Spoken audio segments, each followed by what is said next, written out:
Kung may isang bagay na malinaw matapos ang Game 4, ang New York Knicks ay hindi lang basta nananalo, sila ang kumukontrol sa buong laro. Sa score na 130-93 laban sa Cavaliers, naitala nila ang kanilang ika-11 sunod na panalo sa playoffs. At mas kapansin-pansin sa bawat closeout game nila ngayong postseason, lahat ay sa road at lahat ay dominanteng panalo. Sa unang quarter, dikit pa ang laban, 17-16, pero mula doon nagbago ang ihip ng hangin. Sa susunod na 18 possessions, umiscore ang Knicks ng 36 points at agad nagtayo ng mahigit 20-point lead at mula roon hindi na muling naging competitive ang laro. Sa opensiba, makikita kung bakit sila napakahirap pigilan, hindi lang dahil pumapasok ang tira, kundi dahil maayos ang sistema ng kanilang execution. Pinamunuan ito ni Jalen Brunson na nagsisilbing pangunahing decision maker ng team.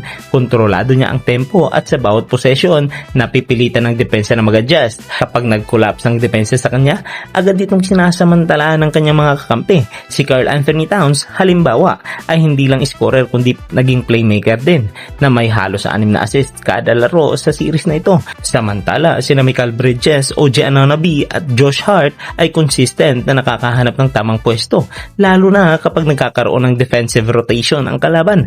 At mula sa bench, malaking ambag si Landry Shamet na tumira ng 60% mula sa 3-point range sa playoffs. Isang malaking factor sa floor spacing ng Knicks. Sa kabuuan, ang opensiba nila ay hindi lang mainit. Ito ay organisado, mabilis magdesisyon at mahirap basahin. Sa depensa naman, mas lalong lumutang ang kanilang disiplina. Ang Cavaliers na kilala sa kanilang malakas na scoring backcourt ay nahirapan makahanap ng rhythm sa buong series. Bumaba ang kanilang offensive efficiency kasama na ang free throw rate at offensive rebounding. Dalawang aspeto na kadalasang nagbibigay ng extra points. Si Donovan Mitchell ay nagtala ng 31 points ngunit kulang ang suporta mula sa kanyang mga kasama. At dito makikita ang epekto ng Knicks defense. Hindi lang nila pinapahirapan ang bawat tira kundi pinipigilan din nila ang kabuuang flow ng opensa ng kalaban. Ayon sa Cavaliers coach, nasa heater ang Knicks at based sa kanilang pinapakita, mahirap itong kontrahin. Hindi man sila ganito kalakas noong regular season pero sa tamang oras naabot nila ang pinakamataas nilang level. Makikita ang malinaw na roles ng bawat player, mabilis ang kanilang ball movement at mataas ang kumpiyansa ng buong kupunan.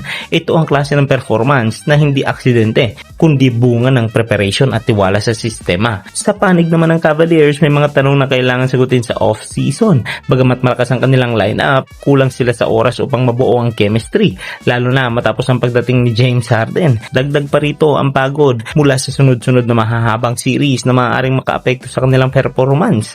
Sa kabila ng kanilang talento, makikita na may kulang pa sa kanilang lineup. Isang player na gagawa ng maliit ngunit importanteng bagay sa laro, lalo na sa depensa at rebounding. Sa huli, ang Knicks ay papasok na sa finals bilang isang kompletong koponan. May malinaw na sistema, disiplinadong depensa at balancing opensa. At kung magpapatuloy ang ganitong klase ng laro, hindi lang sila contender, sila ang team na dapat talunin.